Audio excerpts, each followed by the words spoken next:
না কিছু জানেন ভাইরে শুনুন আবারও ফেদার খেলার সম্মুখে আপনাদেরকে কিছু কথা বলতে চাই। আমি দেখুন ওই পাশে যে অপর দিকে আছে নাইজেরিয়ার প্লেয়ার, এদিকে আছে একটা ঢাকা কলকাতার খেলোয়াড় গেন্দা। গেন্দার পাশে দিয়ে আবার নাইজেরিয়া আক্রমণ দিচ্ছে ও গেন্দা একটু ভালো খেলছেন।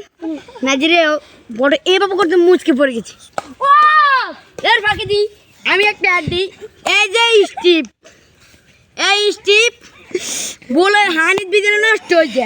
আপনি বলি 1100 দিয়ে কোন মাছ আছে ওই তোর তো তার মারাছে আবার কই গেল না 1390 স্টেপ।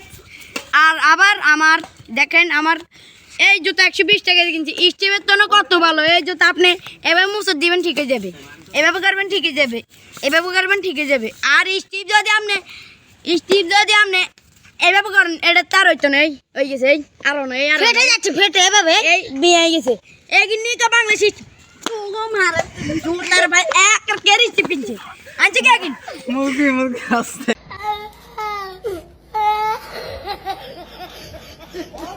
Ah